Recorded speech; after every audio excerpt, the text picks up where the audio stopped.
आपने अक्सर लोगों को सुना होगा, शादी ब्याह का सीज़न है कि कोल्ड फीट यानी किसी बात को, किसी फ़ैसला लेने से पहले अचानक से ना आप हड़बड़ा जाएं और आपके हाथ पैर ठंडे हो जाएं और आप कहें नहीं जी पता नहीं मैं शायद गलत फ़ैसला ले रहा हूं।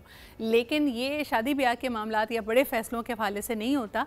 अक्सर लोगों के सर्दियों में वाकई पैर हर वक्त ठंडे रहते हैं और अगर आपका बीपी भी साथ में लो रहता हो तो ये वाकई तशवीश की बात है। लेकिन वाई इज़ इट, मेरे नाना हमेशा इस बात से बड़े कंसर्न होते थे, अगर हम सर्दियों में जाके हाथ मिलाएं, उनसे हैंडशेक करें और हमारा हाथ ठंडा है तो वो कहते थे कि न्यूट्रिएंट्स की कमी है, इसका मतलब है आप खाना पीना आपका सही नहीं है, आयरन की कमी है। लेकिन अगर आपके हाथ पैर ठंडे हैं तो हिकमत की नज़र से उसके लिए क्या रेमेडीज़ हो सकती हैं? क्या वाकई ये निशानी है कि आपके जिस्म में खून की कमी वाकई हो रही है? आइए जानते हैं ये सब कुछ और इसकी रेमेडीज़ भी हासिल करते हैं। हमारे साथ मौजूद हैं हकीम शाह नज़ीर साहब। अस्सलाम वालेकुम। वालेकुम अस्सलाम। क्या बताएं मुझे, ये बिल्कुल सही बात है ना कि अगर हाथ पैर ठंडे हो रहे हों तो लोग कहते हैं खून की कमी है? नहीं नहीं, बाज़ औक़ात ये नफ्सियात की वजह से भी होता है। अच्छा, कहते हैं हाथ पाँव फूल गए, हाथ पाँव ठंडे हो गए भाई, और बहुत ज़्यादा कमज़ोरी फ़ील हो रही है, बेचैनी फ़ील हो रही है, बाज़ लोगों के हाथ पाँव जलने शुरू हो जाते हैं। अच्छा, बुज़ुर्ग अफराद के अक्सर, क्योंकि आजकल की अगर आप इवेंट्स पे जा रहे हैं तो आप देखेंगे कि उनको सर्दी ज़्यादा भी लग रही है। ख़वातीन, बुज़ुर्ग ख़वातीन है, अगर आपके इर्द गिर्द बैठी होंगी तो उन्होंने मोज़े, जुराबें और कई बहुत सारी शॉल भी ली हुई है। तो ये बुढ़ापे और बुज़ुर्गी का हाथ पैर ठंडे होने से क्या ताल्लुक़ है? नहीं, इसमें बुज़ुर्गों का इतना इशू नहीं होता। बाज़ लोगों के पाँव जल रहे होते हैं और बाज़ लोग जो होते हैं, बाज़ को हाथों पे, पाँव पे सर्दी ज़्यादा फ़ील होती है, बाज़ को फेस पे होती है, बाज़ लोगों को सीने पे महसूस होती है। तो इसलिए ठंड आपको किसी किसी को मुख्तलिफ़ जगहों पे ज़्यादा फ़ील होती है जी। तो उसको कंट्रोल करने के लिए और उसको ठीक करने के लिए, जिस तरीके से अगर आपको सर पे या सीने पे ज़्यादा फ़ील हो रही हो तो आपने बांसा के पत्ते लेने, उसका 1 चम्मच सवा कप पानी में डाल के उबाल के कहवा बना लें। एक टाइम रोज़ाना पिएं। आपका ये जो सर पे ठंड महसूस हो रही है, सीने पे महसूस हो रही है, जिसकी वजह से बलगम रेशा भी महसूस हो रहा है, ये वो चीज़ ख़त्म हो जाएगी आस्ते आस्ते। और दूसरा, जिस तरीके से हाथ पाँव ठंडे हो जाते हैं, बिल्कुल कोल्ड हो रहे होते हैं और बाँस के अकड़ जाते हैं, तो ऐसी सूरत में एक बूटी आती है सुमलू, सुमलू बूटी। इसकी आधी चाय वाली चम्मच 1 गिलास दूध में मिला के एक टाइम पी लें आप देखें आपके हाथ पाँव ठंडे होना बंद हो जाएंगे, बिल्कुल सही होना शुरू हो जाएंगे। अच्छा, आज जो रेमेडीज़ आप लेके आए हैं वो क्या है? आज मैं जो लेकर आए हैं वो आयरन की कमी की वजह से, कमज़ोरी की वजह से, जिसकी वजह से हाथ पाँव ठंडे हो जाते हैं, बाज़ लोगों के हाथ पाँव से सेक निकल रही होती है, ये दोनों सूरतों में ये काम करेगी।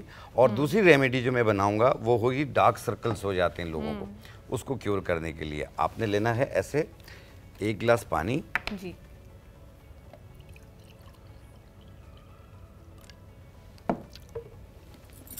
और जिन लोगों के भी हाथ पाँव ठंडे हो जाते हो या उसमें से सेक निकलती हो, ये दोनों में काम करेगी। ये सौंफ है, ये 1 चाय वाली चम्मच, ये है कासनी के बीज 1 चाय वाली चम्मच, ज़रिश्क शीरी 1 चाय वाली चम्मच।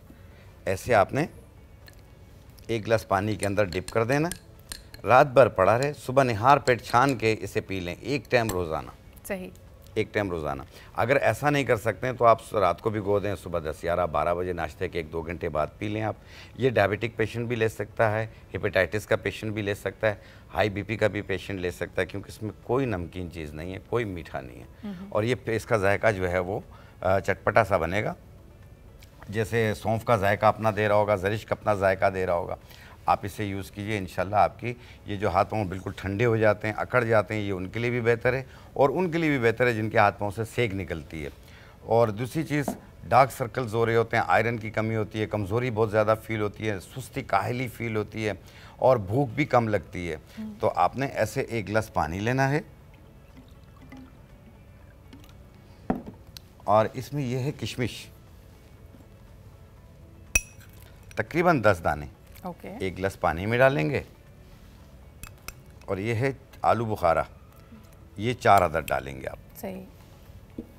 और इसमें भी सौंफ डालेंगे आप 1 चाय वाली चम्मच। इस तरीके से मिक्स कर लें और ये रात को रख लें या 1 घंटे के लिए आप इसे भिगो दें, 1 घंटे के बाद इसे शेक करके आप पी लें। ठीक है, आप देखिएगा 15 मिनट के बाद आपको भूख भी अच्छी लगेगी, खाना पीना भी आपका बेहतर हो जाएगा। दूसरा ये है कि ये जिस तरीके से खून बनने की सलाहियत कम हो जाती है, आयरन की कमी हो रही होती है, ये आस्ते आस्ते पूरी होना शुरू हो जाएगी। और आप इसे कुछ अर्सा यूज़ कीजिए, जब मुकम्मल ठीक हो जाएं, डार्क सर्कल्स ख़त्म हो जाएं, आप इसे छोड़ दीजिए, दोबारा नहीं होंगे। सही, तो ये सही। बहुत ईजी है। भूख की कमी के लिए भी बेहतर है, कमज़ोरी के लिए भी बेहतर है, जनरल वीकनेस के लिए भी बेहतर है। आमतौर पे प्रेगनेंसी के दौरान वॉमिटिंग फील होती है, नोज़िया फील हो रहा होता है, ये उनके लिए भी बहुत ज़्यादा बेहतर है। उनका जैसे बीपी लो हो जाती है उसको भी ये ठीक करती है। ठीक हो तो इसके बहुत ज़्यादा और भी बेनिफिट्स हैं। सही।